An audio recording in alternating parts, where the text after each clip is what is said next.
আমি একজন flight attendant আর আজ আমি অপারেট করতে যাচ্ছি সৌদির জেদ্দা থেকে রাজধানী ঢাকার পথে একটি ফুল নাইট ফ্লাইট। জেদ্দায় এখন স্থানীয় সময় সন্ধ্যা 6টা, কিন্তু আমাদের ফ্লাইটের প্রস্তুতি শুরু হয় সকালে ঘুম থেকে ওঠার পরপরই। আজ আমার ঘুম ভেঙেছিল সৌদির স্থানীয় সময় সকাল 9টায়। দিন সেখান থেকে শুরু। অনেকেই আমাদেরকে কোশ্চেন করেন, এই যে আমরা এত জার্নি করি সেটার টায়ার্ডনেসটা আমরা কিভাবে ট্যাকেল করি। প্রথমেই বলে রাখি জেট ল্যাগের কথা। কেবিন ক্রুর কাজ মানিস এক দেশ থেকে আরেক দেশে উড়ে বেড়ানো, কিন্তু প্রতিটি ফ্লাইটের সঙ্গে বদলে যায় আমাদের শরীরের ঘড়ি, যেটাকে আমরা বলি জেট ল্যাগ। আজ সকালে ঢাকা, কাল রাতে জেদ্দা, তারপর আবার ভোরে অন্য একটি শহর। এত দ্রুত সময় বদলাতে থাকলে শরীর বুঝে উঠতে পারে না কখন ঘুমাবে আর কখন জেগে থাকবে। তাই আমরা কিছু সহজ নিয়ম মেনে চলার চেষ্টা করি। যেখানে রাত সেখানে রাতের মতো ঘুমাই, পর্যাপ্ত পরিমাণে পানি পান করি, কারণ বিমানের কেবিনে বাতাস প্রচুর শুষ্ক, যা শরীরকে দ্রুত পানি শূন্য করে ফেলে। সুযোগ পেলে একটু হাঁটাহাঁটি করি বা হালকা ব্যায়াম করি, আর চা কফি খাওয়ার সময়টাও একটু হিসাব করে বেছে নিই।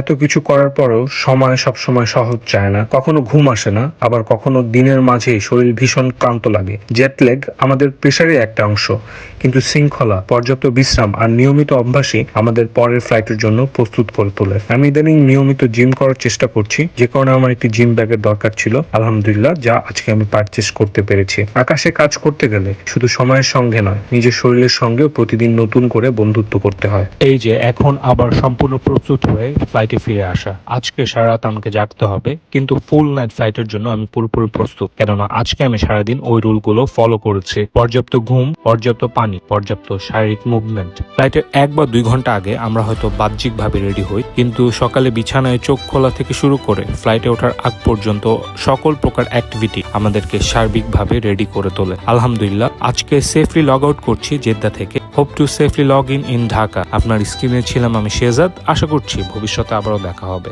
আল্লাহ হাফেজ।